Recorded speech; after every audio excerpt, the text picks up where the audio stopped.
Okay, so sino ba tong kupal na to na labas ng labas sa social media ngayon? Nawawalang anak ni Pacquiao, hinamon ni Silver Voice. Tara mga buddy, at atin itong pag-usapan, isang nagpakilalang nawawalang anak ni Pacquiao ang usap-usapan ngayon sa social media matapos lumaban nito sa bansang Thailand at manalo via knockout sa ika-4 na round.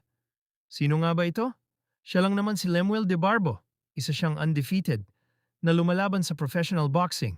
Nag-trending si De Barbo dahil sa may matapang at may sarili itong paninindigan sa social media.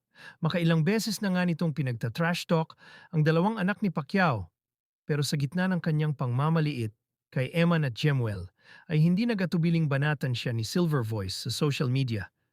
Wika ni Silver Voice, kahit daw sa kanya ay hindi ito mananalo. Dagdag pa niya, mas mahina pa daw ito kesa kay Pau Salud. Okay, so sino ba tong kupal na to na labas ng labas sa social media ngayon at dinidisrespect si Michael, si Jemuel at si Eman? Tingin mo ba dyan sa galaw mo, uubra ka na? Ha? Tingin mo dyan, yan yung mga suntok mo. Ha? Malabnaw ang suntok mo, Brad. Walang diin, walang lakas. Ha? O yan yung pinagmamalaki mo? Yan o. Nako, baka kahit kay Pau Salud, hindi ka uubra, Brad. Napakagaan ng suntok mo. O. Ano yan? Unan?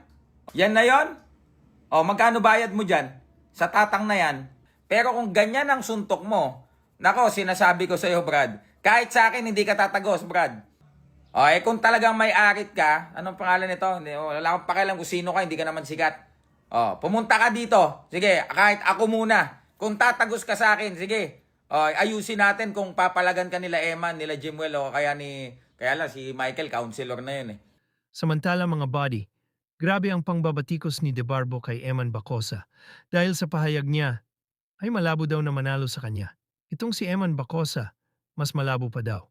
Sa sitwasyon na maging sila ni Jillian Ward, dagdag pa niya, tuturuan pa daw niya si Eman na manligaw sa crush niyang si Jillian Ward.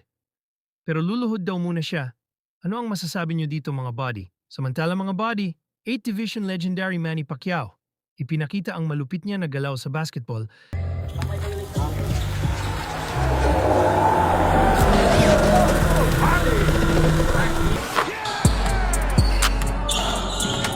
Uy!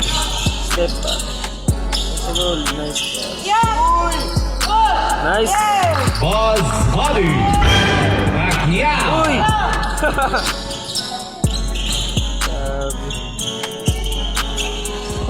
Shot lang. Shot lang.